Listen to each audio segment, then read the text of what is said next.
As we grow older and just mature, we kind of start to move on from a lot of stories, books, and franchises we used to be obsessed with. And that's a very normal thing for a lot of people. But for me, as I'm finishing up high school, it's been very difficult, especially since a lot of them got me through some pretty rough places in my life. One of which being the acclaimed, apparently a family-friendly horror game franchise, Five Nights at Freddy's. So when I heard a movie was coming out for it, well, I always knew there was a movie coming out for it, but hearing that it was actually in production and it was wrapping up production and releasing soon was a bit insane for me, because it'd been in production for majority of my life. And when I saw the first trailers for it, I thought it looked pretty cool. The franchise was in a pretty volatile state because it was pretty soon after Security Breach released, and it was kind of a mess. But the use of practical effects in the movie seemed very well done. The sets looked great, the animatronics actually looked pretty cool, and I had a mild interest at first, but as the months passed, my excitement went from, oh, it looks pretty good, to holy shit, it's actually happening. And I really can't tell you why. Maybe it's nostalgia, maybe I just liked seeing the original versions of these characters before the story got kind of out of hand. Whatever the reason, it really reinvigorated my excitement for a franchise I hadn't cared about in a while. So the day came, I walked out of the movie theater, and despite noting many writing flaws, I was still really very satisfied. I really liked the movie. What baffled me was the abysmal, and let me get this right, abysmal ratings this movie got. It was bad. Well, not bad, but it wasn't terrible. This wasn't some D tier movie. It had its good elements, or was nostalgia just blinding me? So I ended up buying a Blu-ray copy of the movie, a Blu-ray one by accident, which I then had to go dig up a Blu-ray player that had been sitting in my closet for a decade and go. But once I got all that sorted out, sat down with paper and pencil, rewatched the entire thing, took notes on the writing, and still liked it, even noting all the flaws down as I went. So I will present to you today my review of Five Nights at Freddy's, and trying to explain to you why it's actually a decent film. Now, to begin this review, I'll discuss the aesthetics of this movie. And by aesthetics, I just mean the sets and the animatronics. To start with the sets, I'll discuss the ones outside of the pizzeria first. Most of them, I think, are just actual locations they recorded in, but they did add little Fnaf related references throughout a lot of these scenes, which I think, when it really didn't matter, was a really nice detail. As for the pizzeria itself, the main room, to me personally, looks kind of cozy. I would totally build a fort and just hang out here. But then you got the back rooms, the abandoned hallways with the glass all over the floor. There's that one parts and service area with the animatronic parts strewn about. That one chair thing is a bit goofy. It's more of a saw contraption than something you'd actually see in the back room of a restaurant. I think they could have made that look a bit more it's supposed to be I think apparently it's supposed to be some sort of machine that they use to put the parts of the animatronic together, but I don't know why that would need to have two giant blades on it for it to function correctly. But overall, I like the look and atmosphere of the pizzeria they got going on. Oh, another thing, the lighting. The first night, the place is only lit by moonlight as Mike explores with his flashlight, But then you see the warmer lights during the fort scene, and then during the 5th night, you got these big flashing neon lights all over the place. Feels like it's back in full operation, even though it's the dead of night. Which is a pretty cool progression to see throughout the film.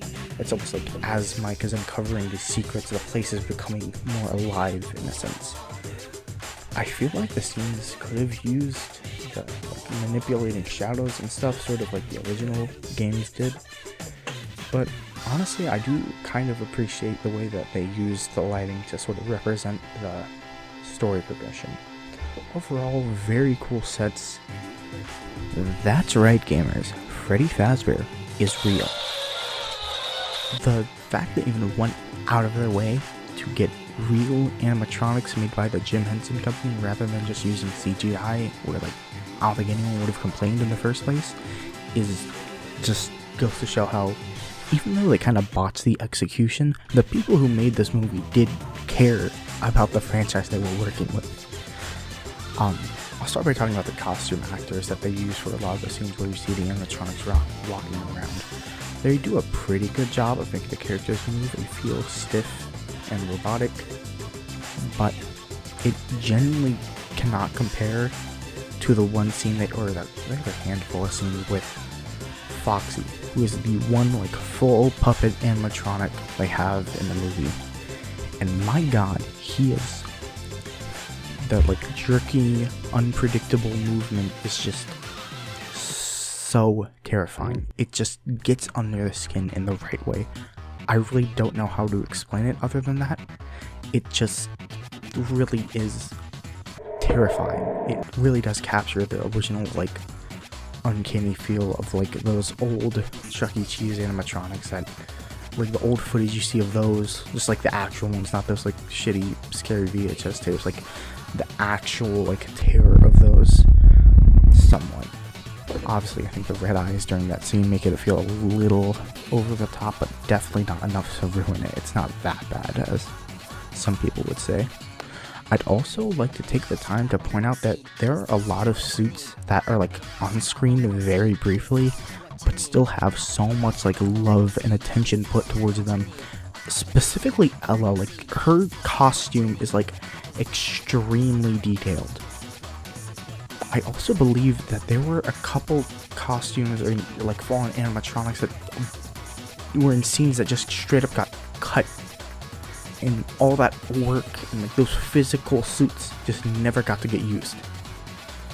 So I just want to take the same time to say, like, the Jim Henson Company, all the puppeteers, the people working on this did a great job, and the like dedication to making all these different variations specifically so that they could get the shots they needed, and putting so much effort into each one is very admirable. This is like definitely, I think, the highest part of this movie. Okay, so I completely forgot to write down a section for the music here, but I will say it's very good. You can see like certain motifs progress and reappear on the soundtrack. As someone who used to be a Deltarune fan, I absolutely love me some motifs, and I unironically just listen to Vanessa's theme whenever I'm bored because it's just a banger.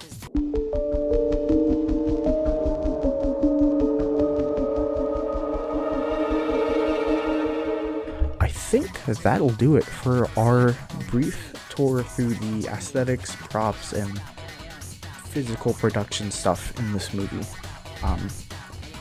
Again, I don't have like much of a background in a lot of this stuff, so I'm kind of just saying that it's cool. It's definitely one of the best parts of this movie. And now we're gonna get to some of the more iffy stuff in this movie, which is the next section, the story. Now, this is probably the most controversial part of the movie. I'm gonna start by discussing like the tonal issues in the movie, and, like the sense of mystery it creates. I'm going to get to this part a little bit deeper when we discuss characters, but I feel like one of this movie's major failings is not setting up Afton as a threat. My guess is I think they wanted to make this like ongoing mystery who William Afton is, and at some point earlier in the script they planned on having Mike find clues throughout the movie that would have revealed Afton. Like in that, it was like a teaser video, like 10-minute teaser video. There was a scene that got cut from the movie. Local pizzeria where 5 children who were attending a birthday event suddenly and mysteriously vanished into thin air. Let's head inside for more. And I believe there was a good chance Afton would have gotten screen time there, where he tries to save face for the company, and that's what it develops. Not only how like scummy he is, but also draws intrigue. Like, why is he trying to hide it so much? I guess if you played the games you'd know, but still. Instead, the final cut mostly has Vanessa just explaining the backstory to Mike with some occasional help from the kids. There are much more interesting ways to reveal this information to us. That cut news report is just one Mike researching Freddy's on his own. Maybe he like goes through word of mouth through town, and we could have learned about how the missing children's incident affected presumably Hurricane. We could have seen how maybe one of the parents gets involved, and we get to learn a little bit of the backstory. It doesn't need to be long. It can just be like one scene. We could even, with the whole dream concept, to do some like into the pit sort of story, except instead of it seeming like the story framing it like time travel, which Into the Pit was like obsessed with doing, we can just say that this is the kids bringing Mike into their memories, like Mike has brought them into his memories. And we could have Mike maybe encounter some sort of replica version of Afton in the stream, and since the dream logic doesn't apply, you can get wacky and create just some like really fucking tense scene that maybe helps with some of the lack of horror in this movie. And I feel like the scene that is most emblematic of this lack of horror would be the fort scene. Now, I do really like the concept of the scene and the whole thing this movie has with trying to flesh out the kids as acting like kids. My issue, like I said before, is that there isn't enough horror and action to balance scenes like this out. I think when this movie does have action, it is pretty good, which is why I think the filmmakers definitely could have added more scenes that were tense that helped balance out the more lighthearted tone of the fort scene. And I have myself a small little outline for a scene that I think could have also contributed towards that, but I also wrote it with the fort scene in mind and like sort of foreshadowing what that scene represents. So I'll explain that more as I describe this little scene I have here. So hypothetically, let's say there was another younger vandal around 14, that's going to be important in a second, that went in with the other 4 vandals. Oh, it was 4 vandals, right? 4, and then I think Maxine, which makes 4.5. But let's say there's another one around 14 on the younger age that just got dragged in by, like, I don't know, their dad or something to go have some family bonding time at the abandoned restaurant on the shady side of town. So obviously this kid doesn't want to be here, and after the 4 other vandals are killed, he just pleads with the animatronics to leave him alone. And maybe because he's on the younger side, they decide to let him go. And as he runs to the exit, big rabbit shadow covers him, and as it cuts to the animatronics slowly approaching with a blink, just generally, no emotion, just blink expressions, you can hear the vandal start to choke and like kick and scream as its shadow is like on the floor.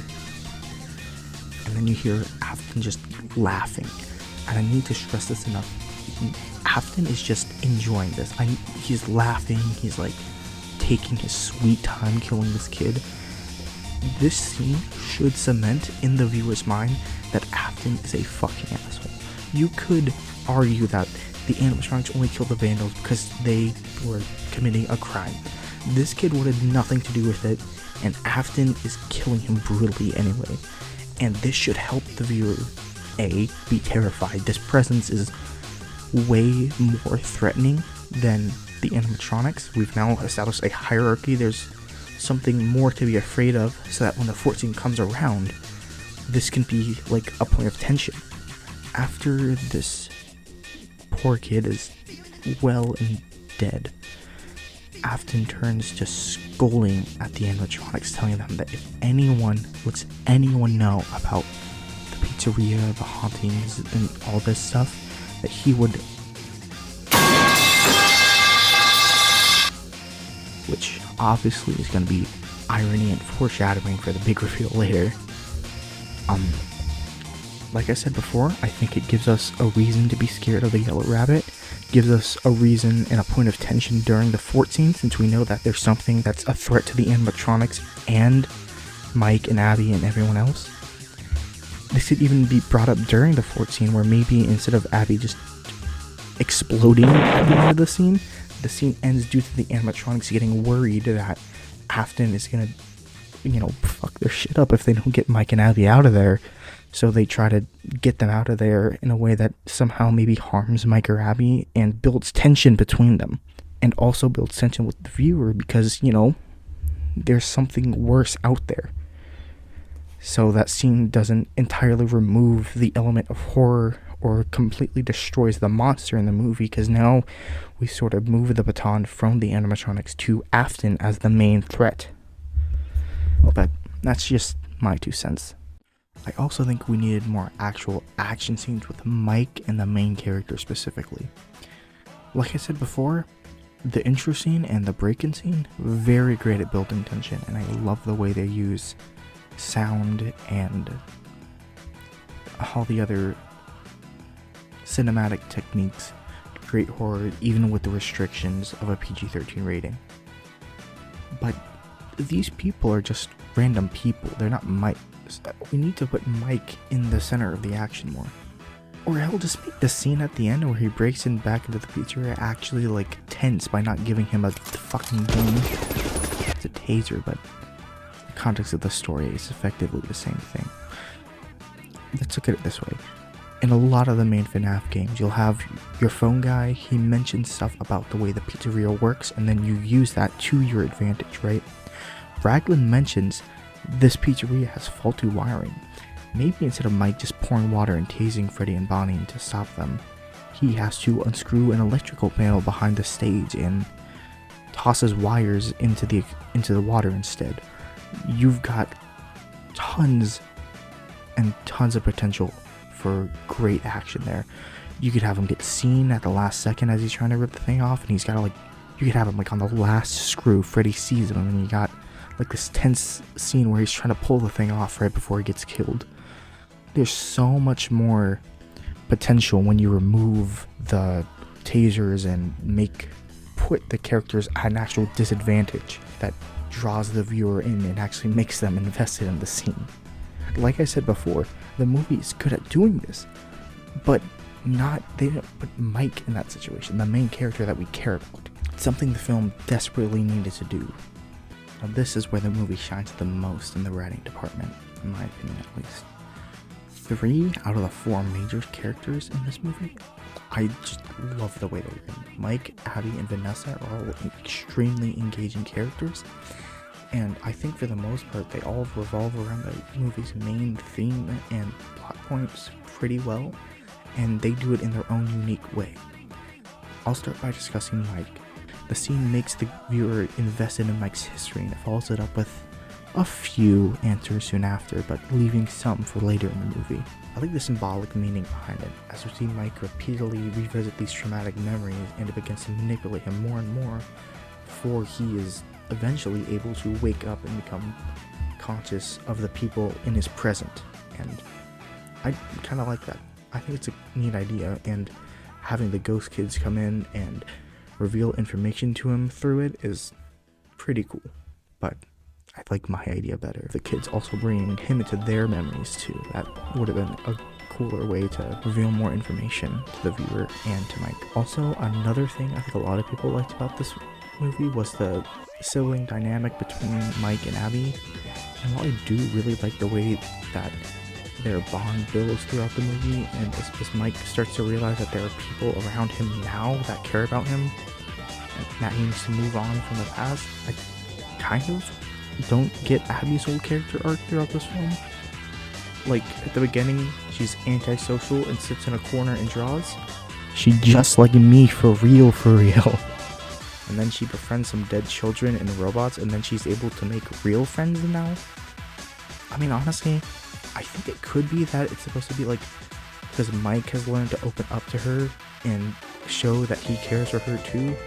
That helped her be open with others, but that seems like a weak connection to me. I'm not 100% sure, but also just me being dumb. I do really like the concept of her being able to communicate and have a strong connection with the animatronics. And like I said, I do really like that aspect of the film. Just, you've got to bring in another monster to replace the monsters you've just gotten rid of, you know? Which is why I think, again, Afton should have been the main villain sooner, but we'll get to him in a second. The last character that I really enjoyed in this film was Vanessa. Some people say that she's just a mediocre character, but I really do think that she's a very misunderstood character, and that sometimes she can feel like a walking tour guide of the Five Nights at Freddy's lore when she randomly mentions the missing kids and then tries to be all mysterious about it. You see yourself 10, 20 years from now? I mean, what do I know? Maybe the benefits are great. I didn't think so. Add to that the thing with those kids going missing. What did you just say? By the way she describes William, she clearly has a long built-up fear and resentment towards him, which explains her complicitness towards him. Despite this, Vanessa still wants to be a better person than her father, like when she tries to help Abby and the animatronics make a fort, as well as keeping Mike away from discovering the past and his connection to her father that could possibly get him and Abby injured or worse, killed by her father. She's basically juggling and trying to keep everyone happy, but she just can't and things come crashing down.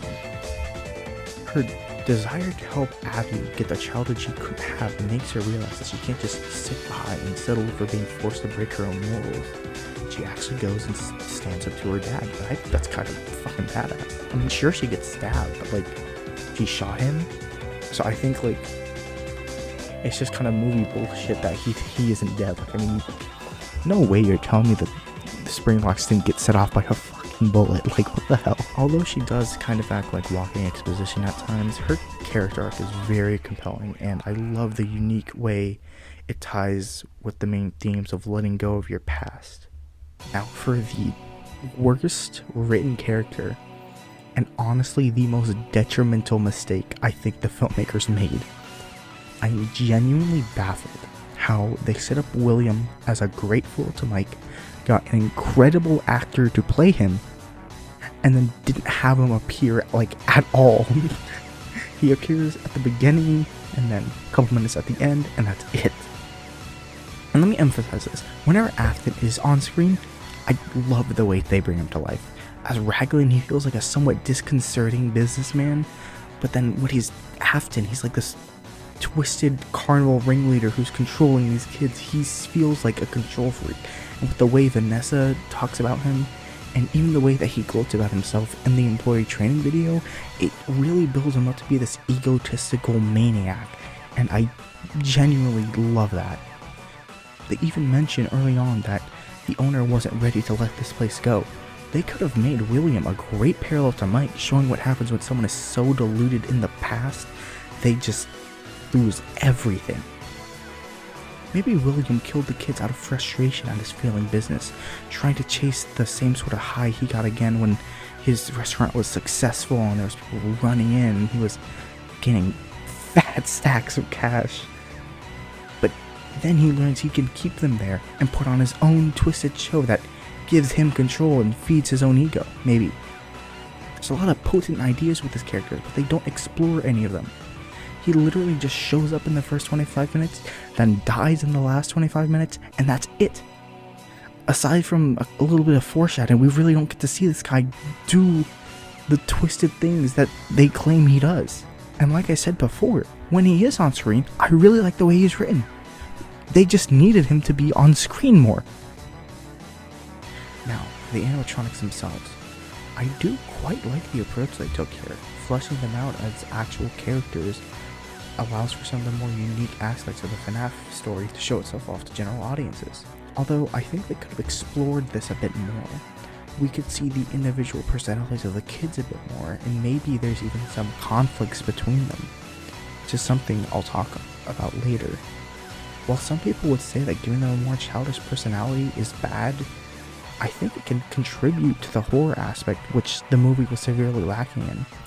The way the kids react to Mike refusing to let them take Abby could essentially be boiled down to a temper tantrum. And kids get pretty violent during temper tantrums. Imagine if those kids had 6-foot-tall bodies and they were made of metal. I'd like to briefly mention Golden Freddy and his very brief appearance in this movie.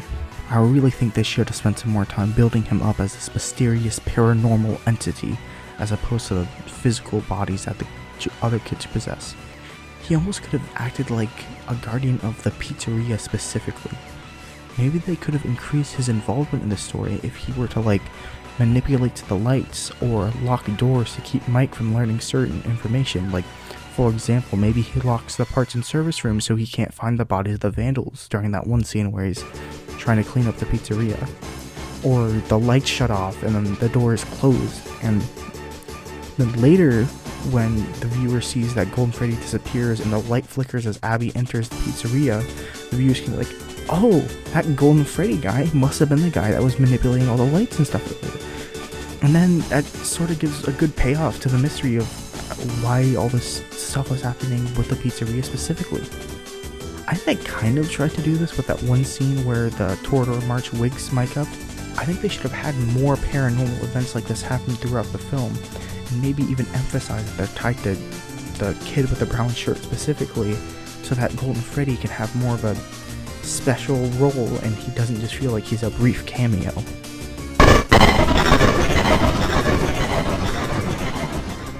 Now, let's say hypothetically, I'm at a McDonald's eating a McHamburger, and suddenly, funny Josh Hutcherson walks in and is like, direct orders are from Scott Cawthon and Emma Tammy themselves. We need advice on writing a sequel. My advice, my reaction to this, would probably be, you gotta put more action in the movie. And while I'm saying this, I'm probably having a panic attack. I think an interesting way of adding more action to the second movie would be to have the toy animatronics be like unpossessed killing machines. You could use like the explanation that Fazbear Entertainment tries to give off in the actual Fnaf 2. Someone may have tampered with their facial recognition systems. We're not sure. But the characters have been acting very unusual, almost aggressive towards the staff. I don't know whether that's like canon or if they were just lying, but like the movie universe is its own thing.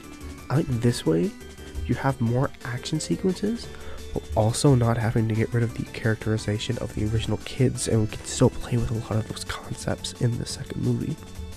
Speaking of the original kids, I think it would be interesting to do some sort of take on the Happiest Day storyline from FNAF 3. Like maybe we got the Golden Freddy kid refusing to move on until William's like fully dead, and this creates a rift with the other kids who kind of just want to rest at this point. As for the puppet, I'm not really sure. It seemed to be implied that the kids know about Garrett, so it's possible he could be connected to the puppet. I think having Mike going to the new Freddy's to look for Garrett because he's the puppet wouldn't make sense, considering his whole character arc from the first movie was, moving on from the past. So maybe a better way to do this would be having Abby have like dreams from the kids calling for help to stop Afton doing his shit. And of course, the main attraction, Springtrap.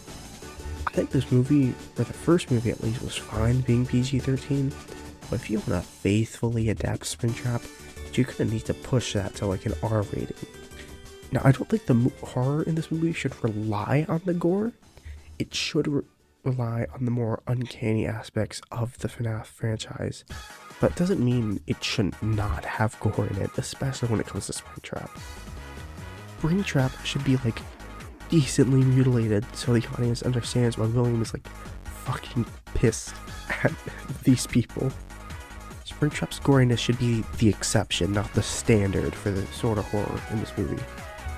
So, to recap, this movie's main weakness was a lack of action and horror that really brings the main characters under a real major threat. When there are action scenes, they're very well executed, but they don't really revolve around the main characters enough. also doesn't take the time to flesh out its main antagonist, and especially in a movie that's already lacking in horror, it really could have used it. What this movie does do right is the way it portrays its characters and it ties them back to the main theme in a unique way, as well as exploring the animatronics from a very interesting perspective, as well as the great production as mentioned before. I want to thank you for watching this far. This review was definitely very scuffed and it's probably going to end up being my longest video. I'd really appreciate any feedback when it comes to like the mic. I'm sure my speaking's been kind of weird. I've noticed a few times while working on the audio that like you can hear like the weird mouth noises. I don't know how to fix that. I'm sorry about that. But if you have any feedback or like tips, I'd love to hear it because I want to start making more videos like this. There's been a lot of topics on my mind I've been wanting to talk about. Two really good games I played recently that I want to talk about is Hey, this is Polly in editing. Instead of listing two specific games I was gonna review, I think instead I'll just ask, would you rather a more story-based review like this one, or something more focused on game design, which is something I also really want to talk about. Also, while I'm here, I'd like to give a big thanks to my boyfriend. I'll put his username on screen here. He edited the first couple minutes of this video, and you can probably tell the difference in how chaotic our editing styles are. But yeah, I'll let my original recording go for now. thank you for listening to me rant about the Funny Bear movie, and I'll see you sometime.